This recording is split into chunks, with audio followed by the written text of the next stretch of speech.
یعنی بسا اوقات لوگوں کو یہ خیال پیدا ہوتا ہے کہ بھئی فلاں شخص ہے وہ بڑا پرلے درجے کا نافرمان ہے، فاسق ہے اور فسق و فجور میں مبتلا ہے، لیکن اللہ میاں دے جا رہے ہیں اس کو، مال بھی دوسروں سے زیادہ مل رہا ہے، اولاد بھی زیادہ ملی ہوئی ہے، تو دل میں یہ خیال پیدا ہوتا ہے کہ باوجود اس کے نافرمانیوں کے یہ اتنا خوشحال ہے۔ تو اللہ تبارک و تعالیٰ اس شبے کا جواب کئی آیتوں میں دیا اللہ تعالیٰ نے، اس میں سے ایک آیت یہ کہ ان کے اموال اور اولاد تمہیں تعجب میں نہ ڈالیں، انما یرید اللہ ان یعذبہم بہا فی الدنیا، اللہ تعالیٰ تو یہ چاہتا ہے کہ ان کو انہی اموال اور اولاد کے ذریعے عذاب میں مبتلا کرے، دنیا ہی میں، یعنی ایک تو ان کی نافرمانی کا عذاب آخرت میں ہوگا وہ اپنی جگہ، لیکن اللہ تبارک و تعالیٰ ان کے لیے اس ظاہری شان و شوکت اور مال و دولت کو دنیا ہی میں عذاب بنا دیتا۔ دنیا میں عذاب کیسے بنا دیتا ہے؟ اس کی ایک شکل تو یہ ہے کہ یہ مال و دولت اور اپنے اولاد کی وجہ سے تکبر میں مبتلا ہوتے ہیں، تکبر میں مبتلا ہو کر ان کے اندر ایک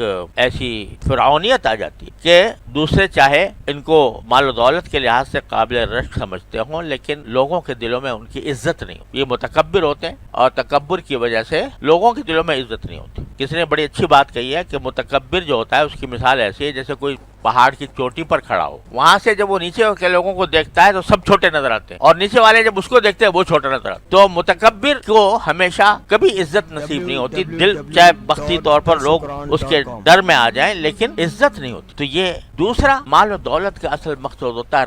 راحت حاصل ہو۔ جب آدمی دن رات اسی فکر میں لگا رہتا ہے کہ میرا مال اور بڑھے اور بڑھے اور بڑھے، تو یہ چیز اس کی نیندیں حرام کر دیتی، یہ چیز اس کو اپنی اولاد سے بھی غافل کر دیتی۔ آج دیکھو لوگ بڑے فخر سے کہتے ہیں میرا بیٹا فلاں ملک کے اندر ہے، فلاں بیٹا فلاں ملک کے اندر ہے، تو اولاد ہے مگر موجود نہیں ہے سامنے۔ اولاد تو وہ ہے جو سامنے موجود ہو، اس کو دیکھ کر آنکھیں ٹھنڈی ہوں اور اس کو دیکھ کر آدمی کو اطمینان اور راحت حاصل ہو۔ جو اولاد بکھری ہوئی ہے، مہینوں میں ملاقات نہیں ہوتی، سالوں میں نہیں ہوتی، وہ اولاد سے کیا راحت ملے گی؟ تو اللہ تعالیٰ اس مال و دولت کو بھی عذاب بنا دیتے ہیں دنیا کے اندر کہ اس کی راحت چھن جاتی ہے، نیندیں اڑ جاتی ہیں، اور ہر وقت پیسہ بٹورنے کی خاطر دن رات اسی فکر میں مبتلا رہتا ہے۔ تو یہ ایک بہت بڑی تنبیہ کر دی ہے قرآن کریم نے کہ تنہا مال و دولت پر ایک تو آدمی کو ناز نہ ہونا چاہیے، اور دوسرے مال و دولت کی اصل مقصد راحت ملنا ہے، وہ راحت اگر حاصل نہیں تو پھر مال کا فائدہ کچھ۔ تیسری بات یہ کہ مال و دولت جب سرکشی پر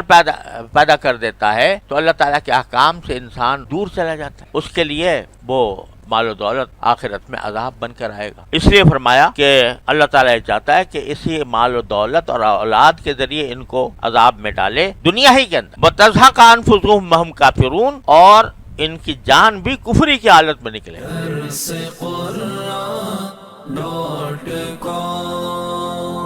www.darsequran.com